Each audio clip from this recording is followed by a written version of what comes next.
Crossing the Atlantic by Myself by David Fansler. On the first morning of crossing the Atlantic, I got up. I went out and checked on the boat. I ate breakfast. I had a shower. Then I took a nap. After my nap, I ate lunch. I took another nap. After that nap, I read a little bit and I ate supper. Then I took another nap. After that nap, I went to bed. On the morning of the second day of crossing the Atlantic, I got up. I came outside and checked on the boat. I had breakfast. I didn't take a shower this morning. I took a nap. Then after my nap, I ate lunch. After lunch, I took another nap. Then I read a little bit, and then I had supper. After supper, I had another nap. Then I went to bed. On the third day, this is the story of a boy who in his teens started selling sunfish. In his 30s, he sailed with a friend on his Catalina 27. In his 40s, he bought a Hobie 16, which he sailed every year at the beach for a week. Also in his 40s, he bought a Catalina 27, followed by a Morgan Out Island 41. He sailed the Morgan Out Island for more than 16,000 miles until his 60s when he sold it. He then bought a Hobie 21 SE, which kept him happy for a while, but then he bought a Beneteau 50.4, which he started sailing. And he's sailing it by himself, so sailing solo at 70 is me, David Fansler. Only now I'm 71. the date, it's June 17th, and I'm headed home. I'll miss the Rock of Gibraltar being off my front porch, but I'd much rather be at home. I'm leaving my slip and headed for the fuel dock and the office at La Linea, Spain for Alcadesha Marina. I can't tell you how great a place this has been. They have slips for all sizes of boats, and you got to see all sizes of boats as well. It was a great place, conveniently located near town. There was actually a restaurant on the premises. So on to the office to pay my rental fee and fill up with gas, and then I am on my way. It's about 2:30 in the afternoon, and I'm ready to go.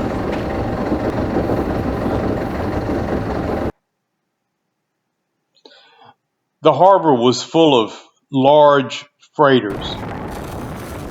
Once I got outside of the harbor, the wind was blowing good and the boat took off. The new Genoa was everything I hoped it would be. I passed a British aircraft carrier as it made its way in. And then I got into the deep blue sea.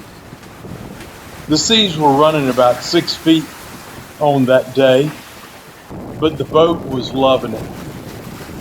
We were plowing through the water. Oh, it was such a good feeling to be out again. And again, with the new Genoa up, oh, we were making 7 to 8 knots without any problems at all. Just enjoyed the sound of the water and the waves. Sorry about the wind, but it was such a good feeling to be out on the water again.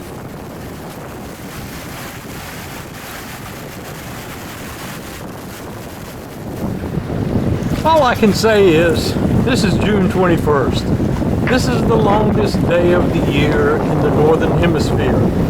I sure am glad. I couldn't take it getting dark any later. It's 10:25 in the evening. Holy schmolies. I'm just between the Canary Islands. This is crazy.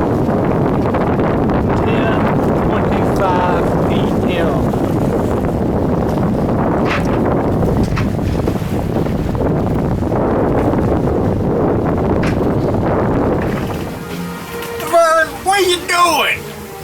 ain't time to go start filming. I'm trying to eat some lunch and jam to some music. What's wrong with you? I'm sorry you saw me eating. That's just disgusting. I'll be with you in a minute. Well, good afternoon. It's another episode of Dave's Fishing Tips. I'm out here in the Atlantic all by myself, and I'm about 1,000 miles from where I started in Spain. It's been quite a trip. Not a whole lot going on.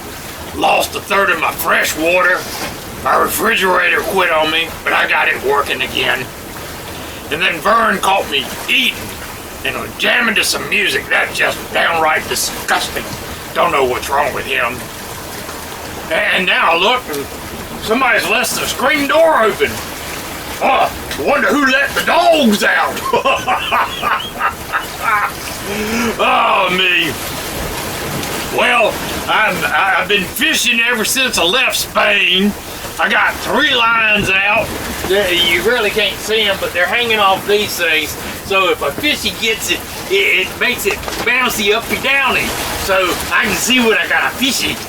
So far in 1,000 miles, I ain't seen it bounce up and down yet, and I think I know why. See, I couldn't go over to Gibraltar to the fishing shop to buy some lures. Remember, I lost my Lobo lure to some big fish. Well, I couldn't go over to Gibraltar because, well, to be honest with you, I'd been too long in the EU. I'm only supposed to stay there for 90 days, and that was up on April 22nd, and I didn't leave until sometime in June. Uh-oh. That probably means I can't go back to the EU for 5 years. Oh, heartbreak. Anyway, since I couldn't go, my good friends, Ian and Carrie, they went and did some shopping for me.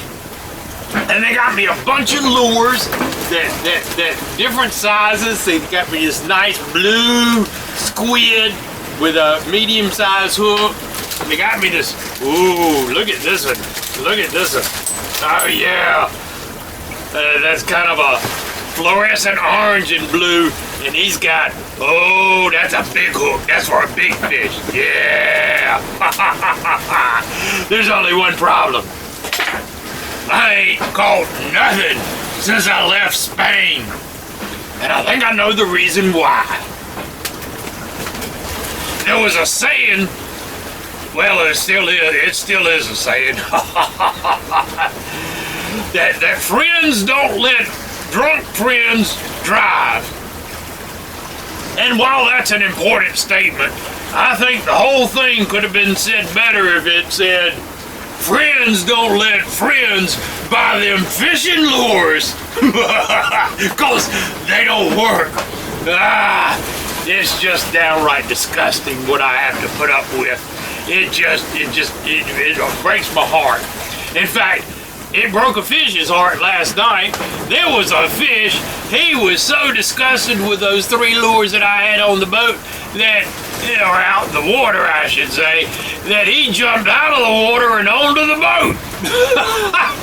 He committed suicide trying to get away from those fishing lures. But that's all right. I got him back. I hooked him up on one of them fishing lures. So now he's dragging behind the boat, hung up on one of those fishing lures. I'll be surprised if he doesn't come back to life and try to run away again. Well, I guess that's all I got to say for today's episode of Dave's Fishing Tip. Dave? I thought I done told you I don't like that name. My name's David, and that's the way it is. But you know what? I guess I'll just take it anyway. Well, y'all be good or not, I don't care. And I'll see you on the next episode of Somebody's fishing tips.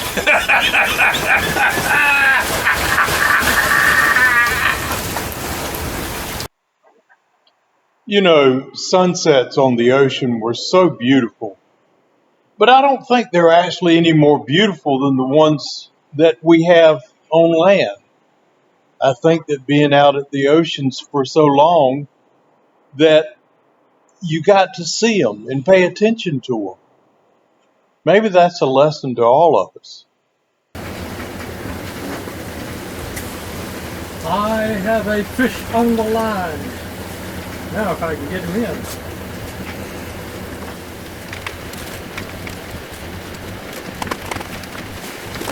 It turned out to be about a 4.5 foot billfish, probably weighed about 50 pounds.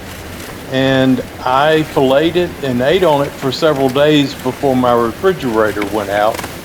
Then I had to throw the rest of the meat away, unfortunately.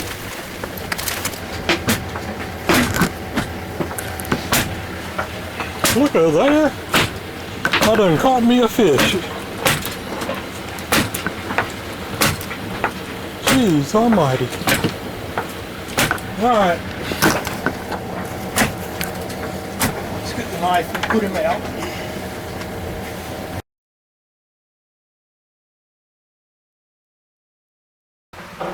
Hey folks! Y'all have that brown stuff in your toilet? Disgusting, isn't it? Hard to get rid of. But I found the answer. It is acid in a bottle. Alright, won't focus. Come on, focus thing. That's worse.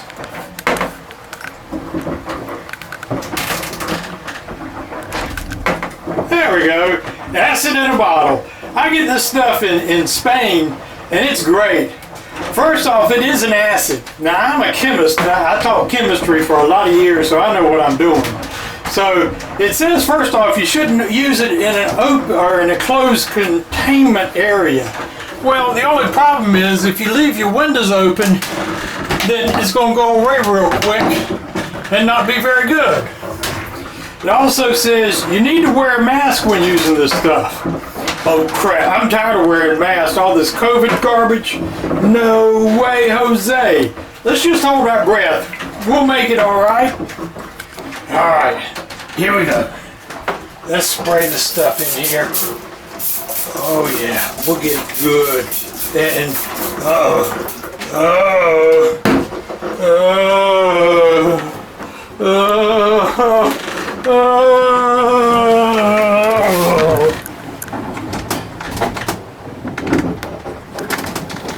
Oh, what happened? Hey, those aren't the shorts I was wearing. And that hatch is open. The door's shut to the bathroom.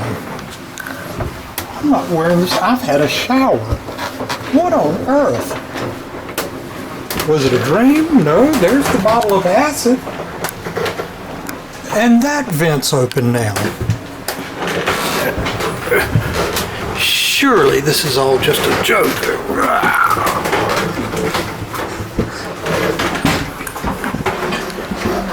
Holy cow! Look at that commode toilet head. It's clean as a whistle. What happened? This is weird. I saw very few ships while crossing the Atlantic. This was a survey ship from Spain. He took a few pictures, but I didn't get real close. This was from Panama, and he took some clip pictures that actually turned out pretty good. He sent them to Mary and was quite kind about it.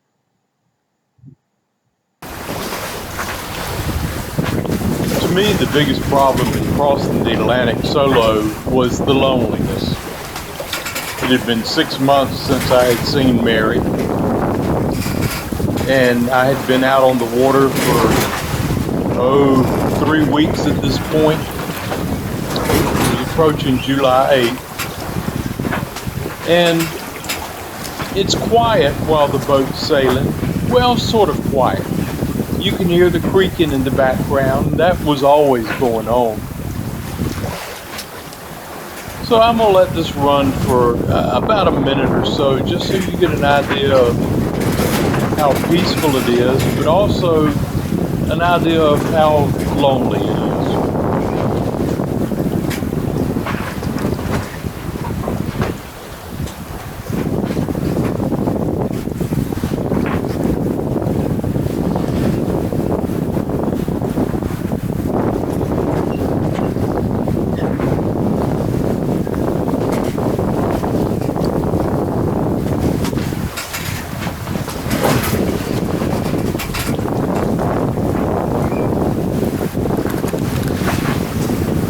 On the morning of July 8th, I had a minor problem.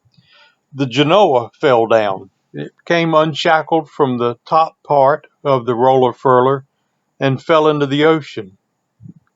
Now, it was still attached to the boat in two places, and using the windlass, I was able to lift the Genoa up out of the water and onto the deck of the boat.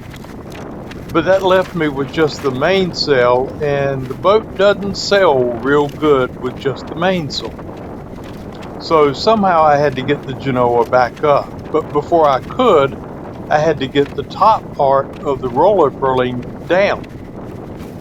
Now, I worked for about 6 hours on the deck trying to capture that part before I finally gave up and just realized I had to go up the mast to fix it. And that's when things really started going bad. We'll cover that in next week's episode.